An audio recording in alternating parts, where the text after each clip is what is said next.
Welcome to the It's Your Choice podcast, where we learn how to rewire our brains to live the life we desire. On with the show. Great.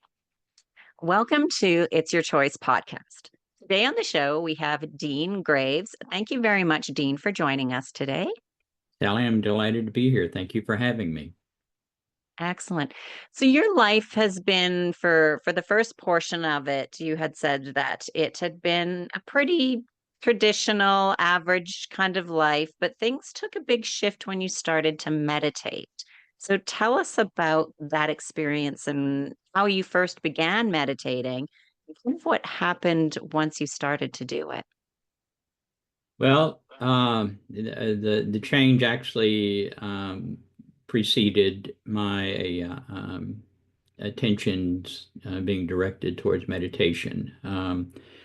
I reached a point in my life where I was achieving the usual accoutrements of success, what we normally deem to be successful, but I had the awareness that I wasn't really getting any happier, that those Mm, successes were not fulfilling.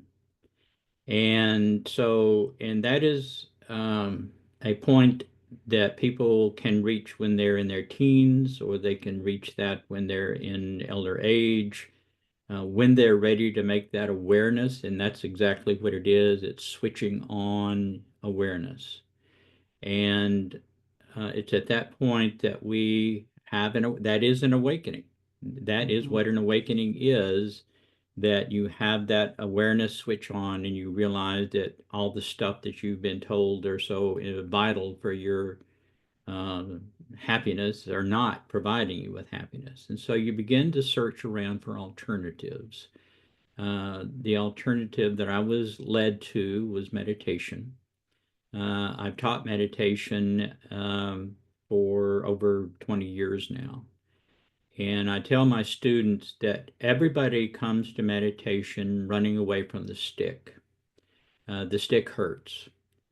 And so they're looking for relief from the stick.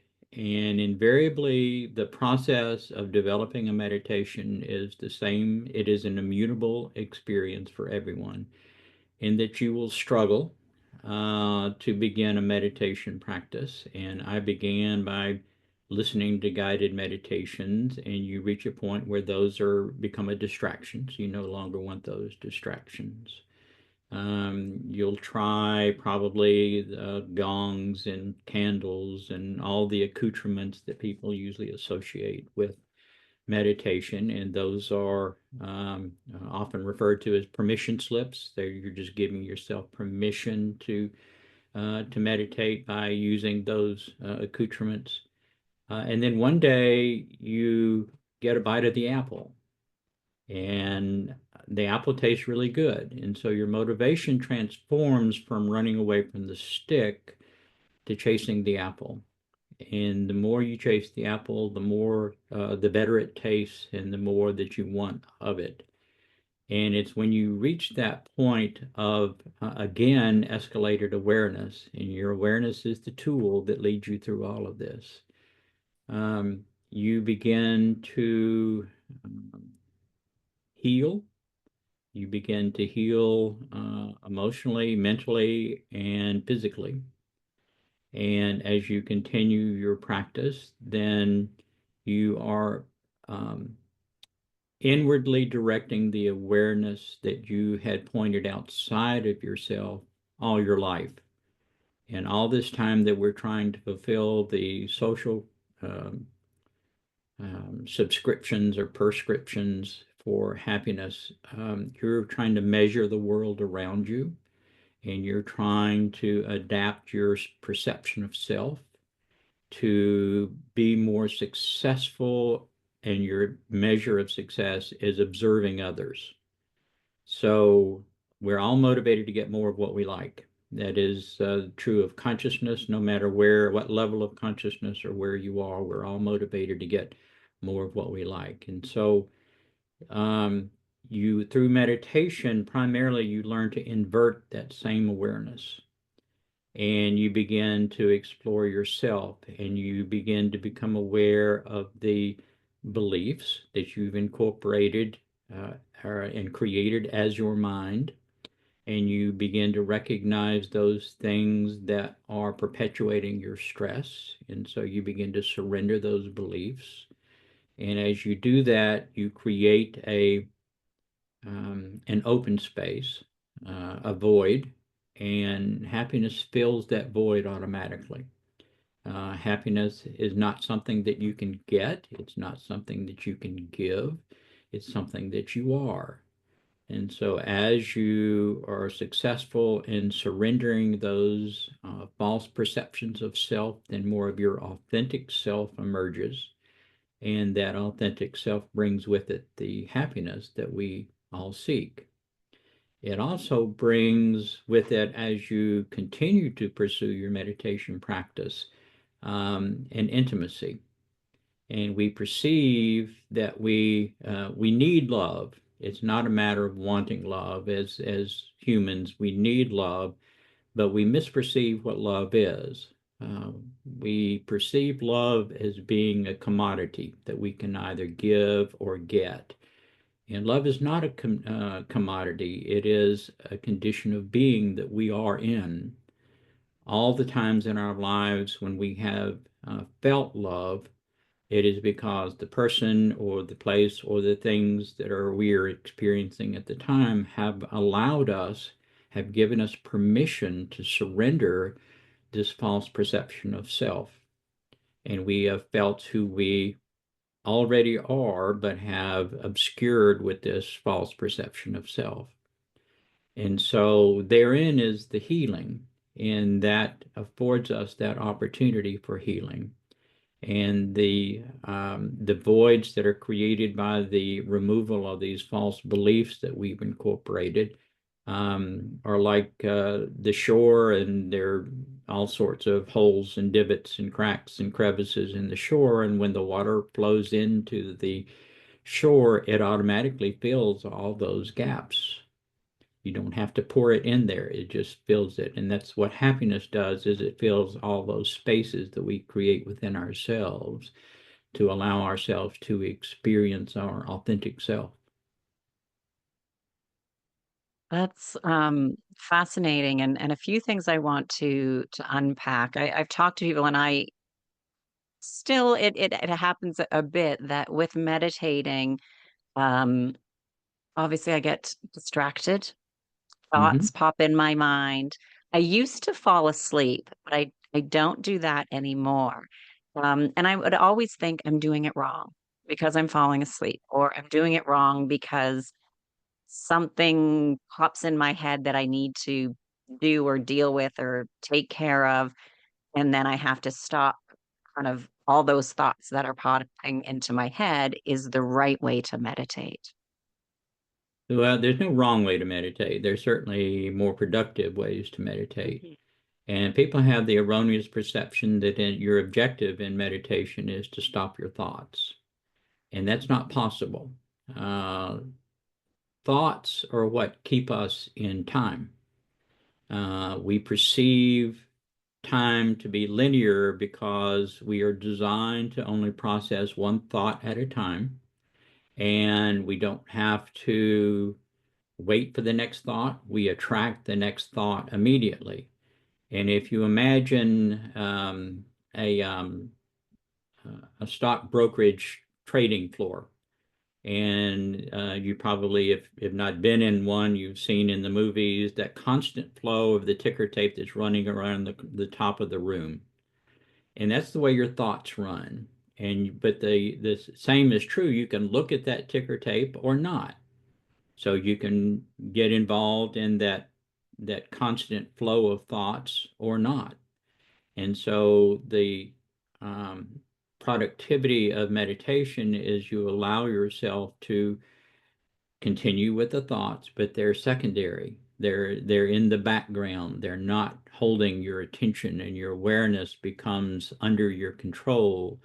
So you can divert that awareness to feeling, and your feeling is your guide for happiness, but it's also your guide for healing. And it is not an intellectual process.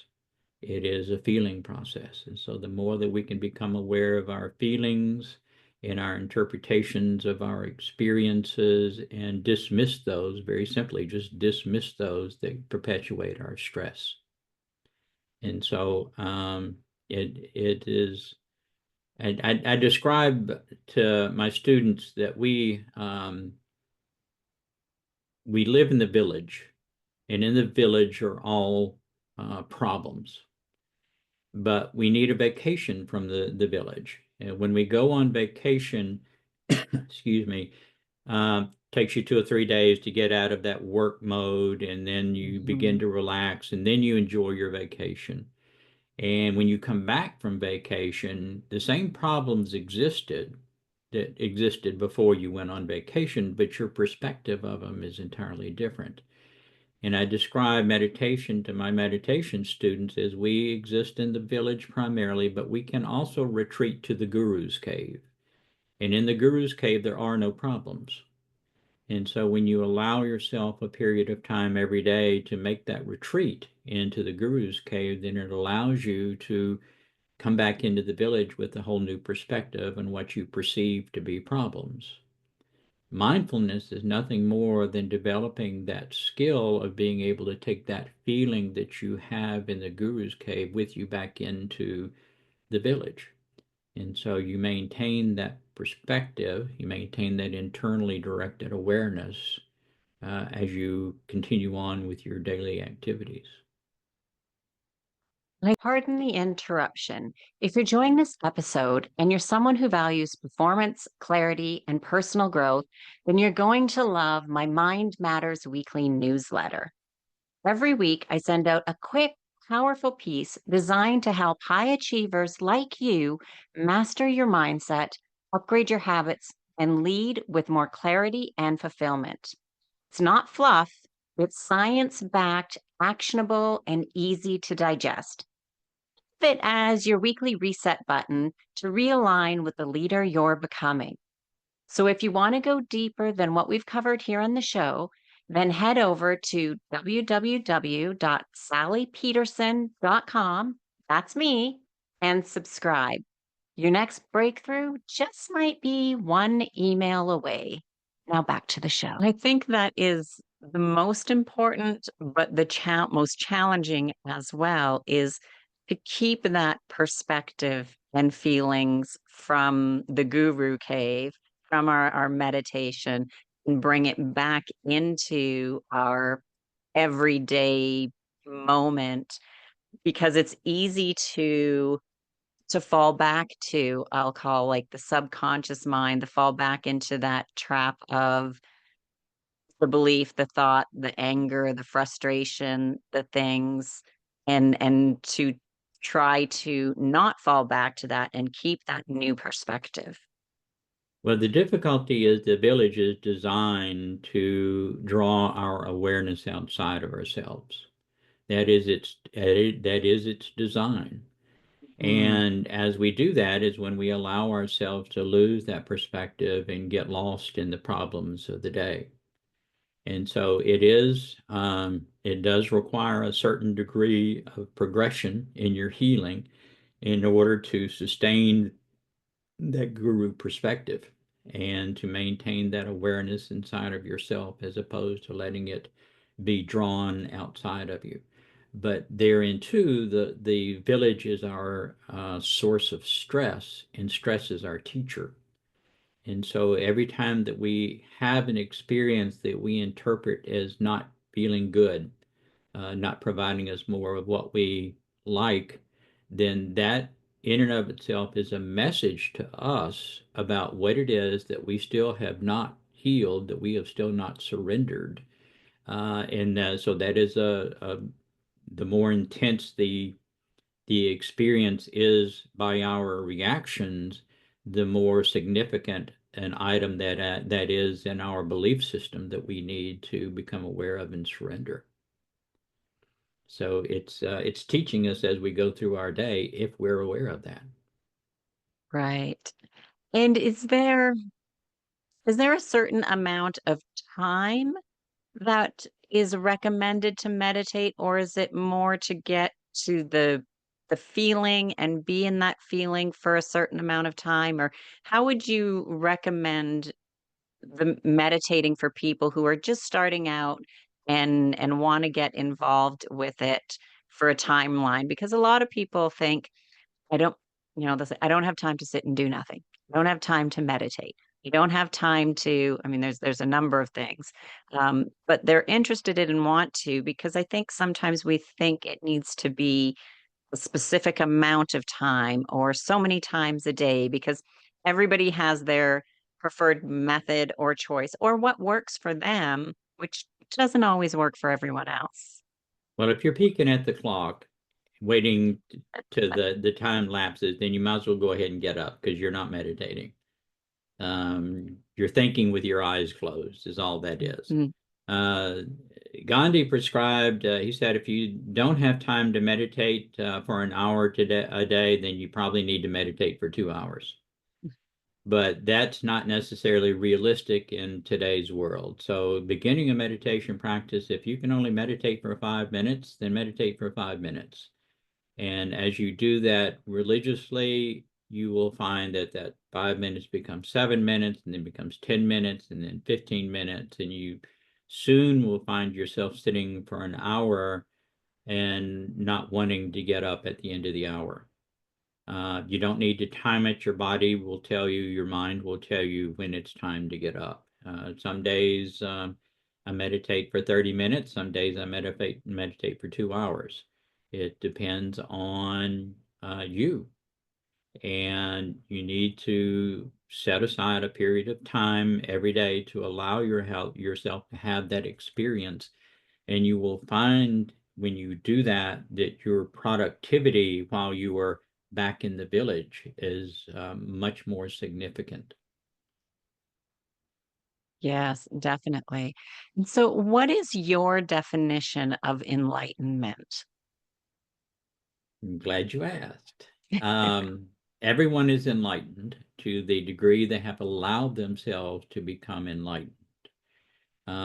Enlightenment is synonymous with consciousness evolution, and it is a process. It is not a destination. Most people perceive it to be a destination because of the successes that the Buddha had, but it is not that. We are all destined to achieve that level of enlightenment progression when we are ready, when we allow ourselves to get to that point. And understand that we are designed to create um, a hierophant, this false perception of self. And we function under the auspices of this hierophant until we reach that point of awakening where we realize that it's not providing us with the happiness that we really seek. And then we begin the healing process. And the reason that we create the hierophant is that we, as humans and as consciousness, learn by analogy. We learn by comparison and contrast. And in order to know what you like, you have to know what you don't like. And so we go through a period of time where we experience what we don't like until we awaken and we begin to discard those elements of our perception of self that are causing us perpetual stress. And we begin to enjoy what we like.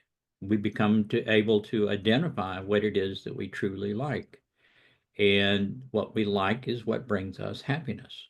Happiness is the measure of how we're doing. So the happier you are, the better you're doing in your healing process. And the more quickly you're advancing along the enlightenment path. And this is a multi-life process. The average human has incarnated over 3,000 times, and some as many as 8,000. And we've had opportunities to enjoy lives as males, as females, as rich, as poor, as black, as white, as red. All the possible variations we've experienced. And the reason that we do that is each one of these is a different lens.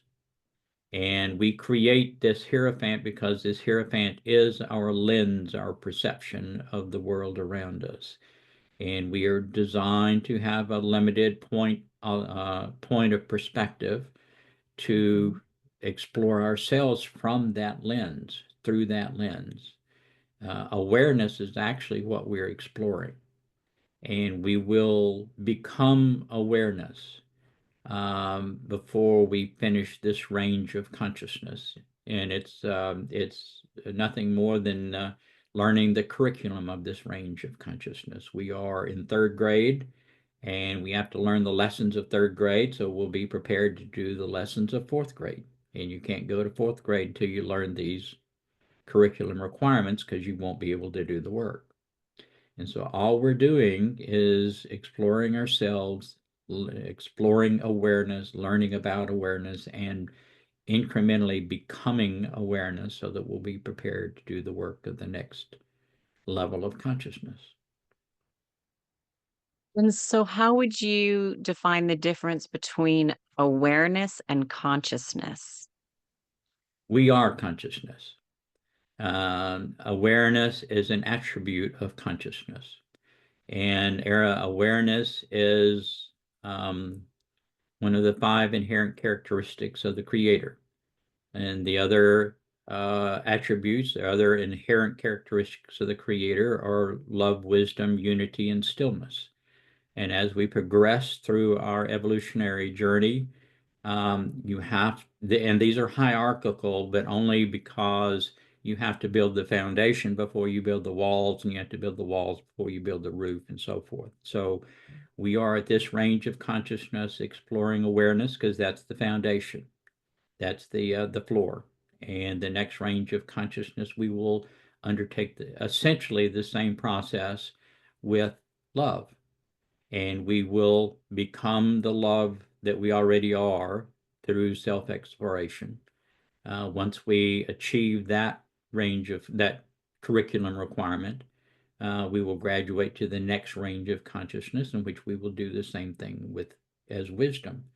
And these are we have the words in our vocabulary, but we don't really have an understanding of what these are, and we have to experience these deeply and completely ourselves so that we will know and truly know what they are. And so that is the hierarchical part, is we are exploring awareness at this point by feeling the experiences that we do, and becoming that aspect of the creator.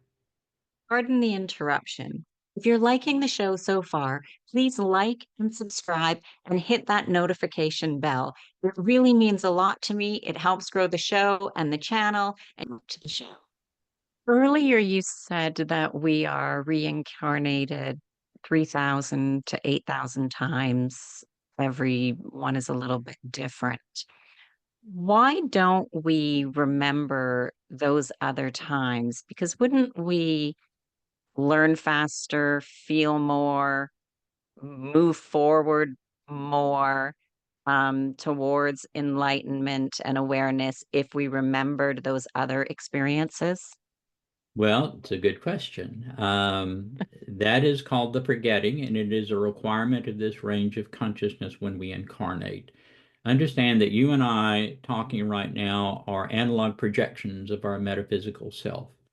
Our metaphysical self is enduring. It cannot die.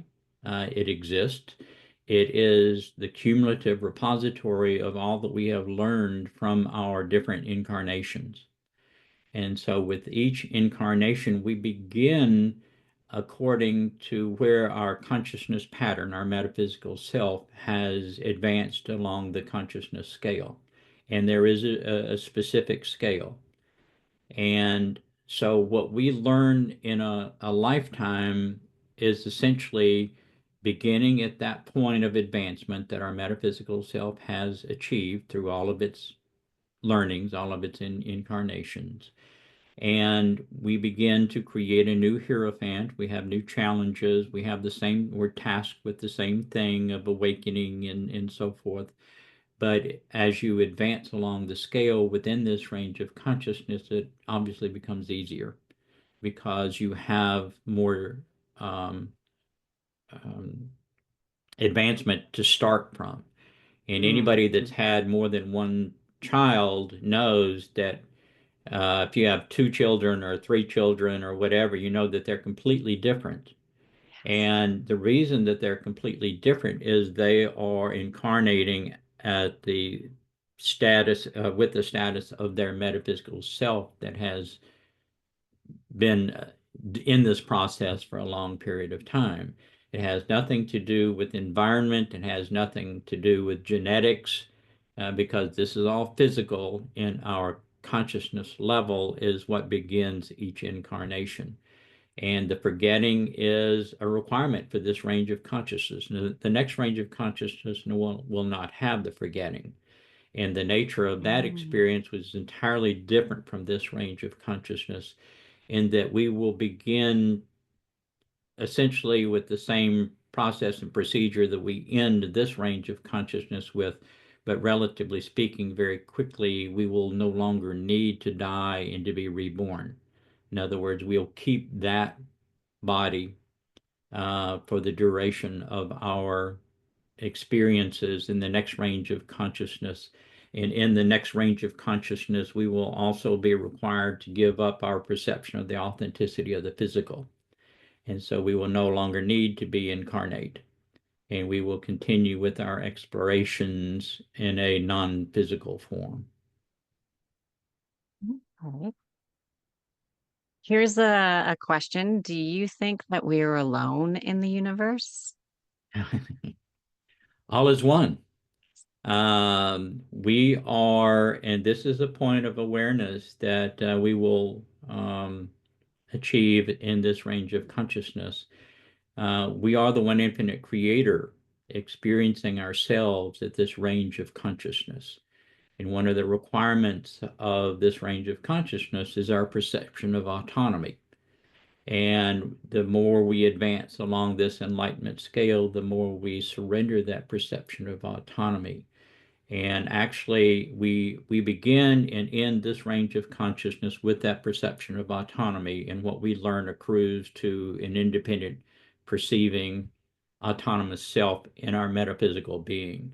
The next range of consciousness begins at the level that we've completed, and so it will perceive itself as an autonomous being.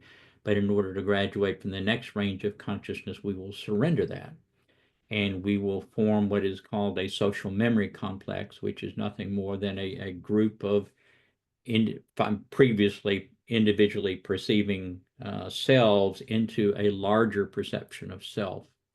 And it can be two people, or it can be 100 people. It varies. But as we progress through our evolutionary process, then we will perpetually be surrendering our perception of autonomy and becoming more and more integrated into unity until we eventually complete our evolutionary journey and we return from whence we started, but with a whole new perspective, as if seeing it for the first time because of the experiences that we have accrued through the journey. I find that fascinating and interesting. And also, I mean, part of me thinks, and I understand that we're at different times and experiences, but there doesn't seem to be a lot of unity in the world right now. Well, Like we we're see, it at seems to be very individualized and stuff going on. Like I'm just unsure if we're, I'll say on the right path, but I guess all of it is learning and experiencing. But it feels like we're just on Earth in a bit of a tough time. we are, and Earth is considered a second chance planet. In other words, Okay. everyone here has failed to graduate from at least one other third density experience. And we've not really a reform school, but we've not made the progression that is normally expected of this range of consciousness. There are the universe is a very busy place. Mhm. And in our galaxy, there are um, approximately 67 million planets that are of the lower consciousness, below the sixth level, five down. And roughly 26% of those share the same range of consciousness that we do.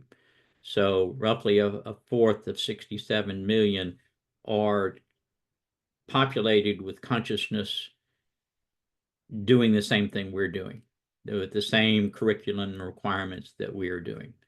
And Earth right now is at a crux time because we all wanted to be here. We stood in line literally to be here at this point in time. One of the things that is strategic for this range of consciousness is we have to make a decision, and that decision is called the choice. And the choice is that either we are going to choose to align with the Creator through greater unity, which is called the service to others path, or we are going to choose to enhance our perception of separation. We're going to enhance this hierophant that we've created, and that is service to self path.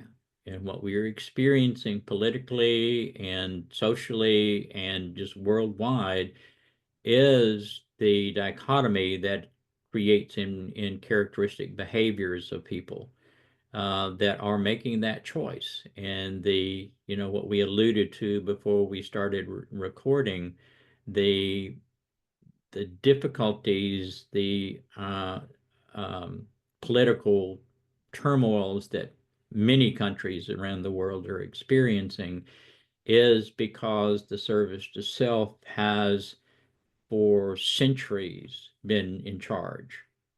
And they require domination and subjugation in order to hold their position because they are always in the minority and significant minority. And so right now they are feeling the fear of losing their position of authority and their power. And so they are more enthusiastically um, extending their efforts to dominate and subjugate the population.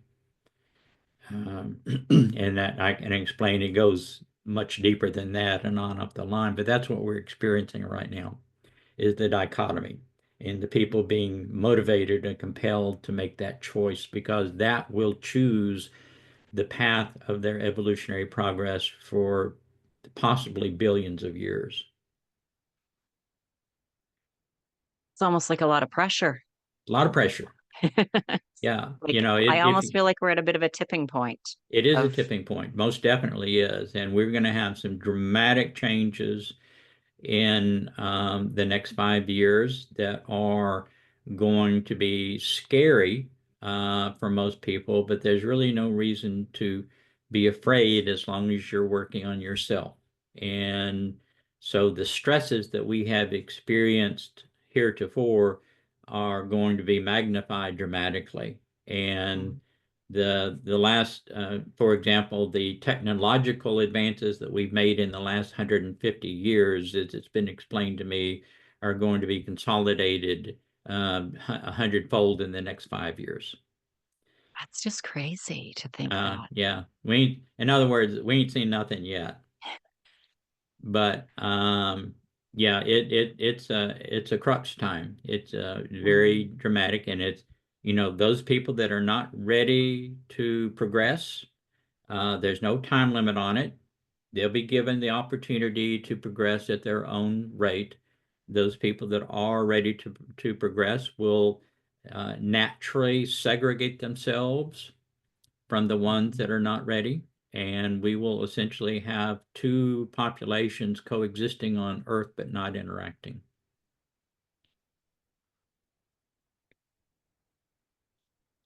I see a Just quandary. I'm just I am I'm like in a way I have well, like part is it's probably not a good thing. Well, coexisting, okay, fine, as long as it's not um, violence and war and things, but are both happy is the other part. And does it really work to have to have it separate to coexist that way? And then like, how Well, would it that does work because too? it's a Like there's so vibration. many things in my head right now Yeah, about it's a that. vibrational difference. Mhm, And if you understand that we perceive part of the difficulties that we have is we perceive space and we perceive motion, which mhm, are distortions. It's mhm. because of our capacities at this range of consciousness in order to perceive the authenticity of the physical. But as we progress, what changes is the vibration. So those progressing will simply vibrate at a higher level, and they won't be interacting because they won't be observable by the folks who have not progressed. And so and this is a common occurrence. Planets are multiple levels of consciousness that coexist but don't interact. The higher consciousness that polarizes service to others serve as the guides for the lower consciousness, Mhm. those that are still progressing. In some instances, for example, the most of the people that we consider to be saints are higher consciousness that has incarnated in order to provide models for us to follow and to learn from. But they are not in it to graduate from this range of consciousness. They're providing a service. And so those services are always available to us. Our communication with the higher consciousness is always available to us when we are ready to ask for help and listen. The listening is the hard part. And so, yes, this is perfectly common, but Earth has never been in this position before. And because we are a second chance planet, we are actually an accumulation of 16 different groups of souls that have not graduated from other planets. So we're reaching reform school graduation, and the majority of the population will choose probably the service to others path, and those others will not. And then there will be a multitude of people that are not ready to make that choice. And the difficulty that we're experiencing now is there's such a large percentage of the population that is not ready to make that choice. And they're easily swayed by immediate gratification things that the service to self offers.